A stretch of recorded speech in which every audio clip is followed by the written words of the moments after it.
السلام علیکم ګرانو دوستانو، هیله لرم چې جوړ روغ به یاست. د نن موضوع ده په تمرکز واک درلودل پنځمه برخه. ولې زه د تمرکز ویډیوګانې جوړوم یا ولې باید تاسو د تمرکز ویډیوز واورئ؟ تمرکز داسې یو هستي ده د الله جل جلاله چې هر بنده یې ترلاسه کړي، هغه به د ژوند په هره برخه کې کامیاب وي. هغه که مطالعه وي، هغه که د ژوند چارې، هغه که جنسي رابطه وي، په هر څه کې به تمرکز تاسو سره کومک کوي چې تاسو یو آرام او ښه کس واوسئ. که څه هم موږ روانشناسان دا خبره رد کوو چې پلانکی نفر با شخصیت دی، پلانکی نفر شخصیت داسې دی. موږ وایو چې هر شخصیت امکان د تغییر لري، خو د دې دپاره چې په عامیانه لحاظ تاسو ته ووایم یا د عامو خلکو په ژبه درته ووایم، که غواړئ ښه شخصیت ولرئ، کوشش وکړئ تمرکز مو قوي کړئ. کله چې تاسو تمرکز کوي، تاسو ته یو څه چې راځي هغه آرامش دی. هغه انسان چې آرامش ودرلودی، هغه په دنیا کې پر دا خلکو باندې هیبت پروت دی، یو درونوالی لري آرامش. راځو د تمرکز باندې واک درلودلو پنځمه برخه وایو چې تاسو ته مې څه شي راوړي دي. د تمرکز درلودل لوی راز چې دی هغه فکر نه کول دی. وای تاسو د دې لپاره چې ښه تمرکز مثلا پر قدم وهلو باندې ولرئ، پر اوبازي باندې ولرئ، پر درس ویلو باندې ولرئ، په هر شي کې چې تاسو تمرکز ته ضرورت لري، کله چې غواړئ هماغه وخت هم کار وکړئ، فکر مه کوئ. تاسو د دې پر ځای چې که تاسو ته ډېر فکرونه راځي، خپل فکرونو ته یو مشخص وخت وټاکئ. مثلا غواړئ مطالعه وکړئ، مخکې له دې چې مطالعه وکړئ خپل فکرونه وکړئ چې زه مطالعې ته ځم، په قوي هوډ سره ځم او زه هلته فکرونه نه کوم.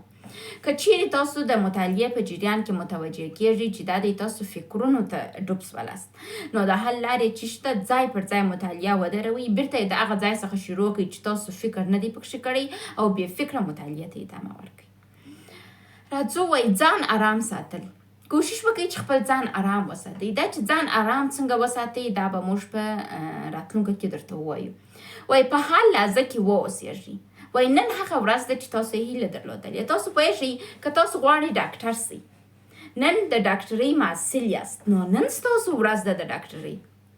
تاسو که په نن کې زحمت کاږئ، ستاسو آینده هغه رقم کېږي چې تاسو هیلې لرئ. کوشش وکړئ چې تاسو په حال کې واوسېږئ، نه په گذشته کې.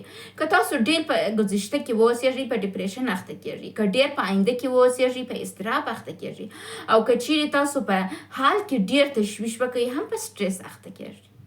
نو کوشش وکړئ ځان آرام وساتئ، نورمالی وساتئ او هر څه درک کړئ. راځو وایي خپل د ژوند کومندان واوسېږه. وایي ځان د یو وطن سره پرتله کړه. یو وطن که چیرې نظام ونه لري، ولسمشر ونه لري، مشر ونه لري، وزیر ونه لري، دا هېواد به څنګه پر مخ ځي؟ نو انسان هم دغه رقم یو رهنما ته ضرورت لري، یو کومندان ته ضرورت لري. تاسو خپل د ځان کومندان خپله واوسېږئ.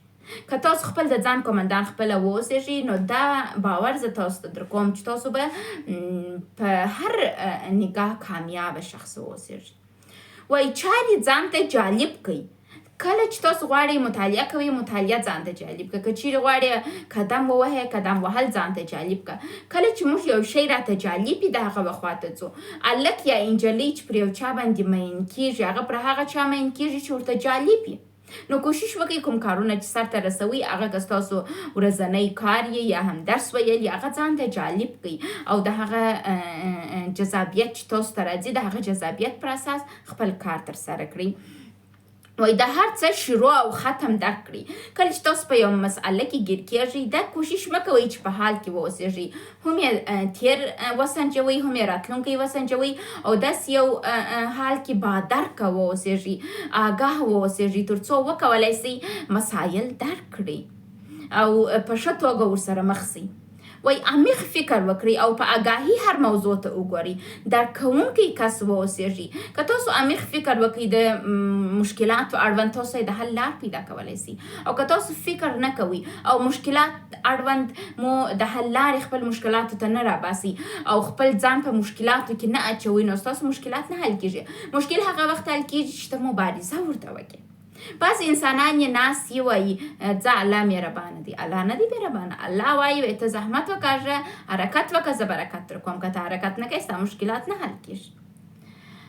وای شاید تاسو احساس وکړئ چې دغه خبرې چې ته کوې دا ډېر سخت کار دی، دا موږ نسو کولی. موږ په جواب کې درته وایو چې نه، دا ممکن دی او په دنیا کې ډېر عالم کسان کوي. باسوادتوب دا نه دی چې تاسو مکتب ووایاست، پوهنتون ووایاست. باسوادتوب دا دی چې تاسو یو څوک درک کړئ. باسوادتوب دا دی چې تاسو د یو چا سره ښه معاشره وکړئ، تاسو ښه روابط ولرئ او تاسو یو کس واوسېږئ چې واقعا یو چا ته مو خیر ورسېږي. سواد یوازې نوشتل، ویل او لیسانس اخیستل، دکتورا اخیستل نه دي. سواد یو شعور دی چې باید تاسو یې په خپل وجود کې ولرئ.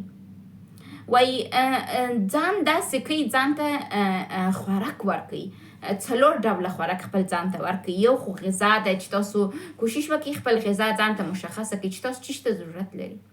موږ انسانان چې غذا خورو کوشش کوو چې ویټامینونه وخورو، غذا وخورو چې ځان صحیح وساتو، خو زموږ بدن هم نورو غذاو ته هم ضرورت لري، لکه درک، فهم، شعور. بل وای احساسي پوهه ولري. کوشش وکړئ د انسانانو احساسات درک کړئ، خپل د ځان احساسات درک کړئ. دا ستاسو سره کومک کوي چې تاسو یو آرام کس واوسېږئ. وای کله چې تاسو غواړئ یو کار وکړئ نو قصد یې لرئ، پلان یې لرئ چې دا کار وکړئ، عملي یې شروع کړئ. او بل ډېر په هوښیاري سره په ژوند کې مخ ته ځئ. که په ژوند کې د هوښیارۍ څخه کار نه اخلئ نو دا داسې مثال لري لکه بې ګودړه چې په اوبو ګډ سي او اوبه ته یوسي.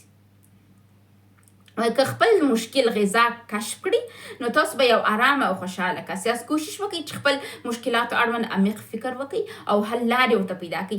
تاسو پوهېږئ دا موږ تمرکز ولې د لاسه ورکوو؟ ځکه چې زموږ په ذهن کې فکرونه ډېر ولې ډېر په ذهن کې راځي؟ ځکه چې موږ خپل د فکرو اړوند دقیق فکر نه کوو او د حل لار خپل مشکلاتو نه باسو. کله چې موږ خپل مشکلاتو د حل لار نه راباسو نو فکرونه پر موږ ډېرېږي او موږ په ګډوډۍ کې ژوند کوو. وای داسې غذا انتخاب کړئ چې هم ته او هم دې چهاره‌اطرافیان اوساسي. وای آګاه واوسېږئ چې څه ډول احساس ته لرې و مسایلو ته. مثلا یو څوک ستا سره جنګ کوي، ته هم دستې جنګ ورسره کوې، ورحمله کوې، که یا در کوې چې ته ولې دا ولې جنګ کوي، مساله څه ده؟ معاینه مې راڅخه آباد یا د تللې ده د پلار کړه، باید معاینه په توپک وولم، پر سر مړه یې کړم او که یا په خوله یې کړم، خبرې ورسره وکړم چې څه کیسه ده، ولې خو آباد یې، زه حاضر یم مشکلات حل کړم. وای هر څه د احساس په توسط درک کړئ او احساس یې کړئ. هغه کاته په تاسو پورې مربوط هم نه وي داسې مسایل. وای ښه غذا، ښه احساسات او ښه کستونه په ژوند کې ولري. و هر چاته کوشش وکړئ په یو تبسم مخ ته ولاړ سئ. حضرت محمد صلی الله علیه وسلم موږ ته ویلي دي وایي تاسو په تبسم سره د انسانانو سره مخ کیږئ. که په تبسم سره د انسانانو سره مخ سئ پر انسانانو ګرانیږئ او انسانان ښه احساس کوي. هر انسان په ژوند کې ضرورت لري چې د بل چا په توسط ګران سي او مینه ورکول سي.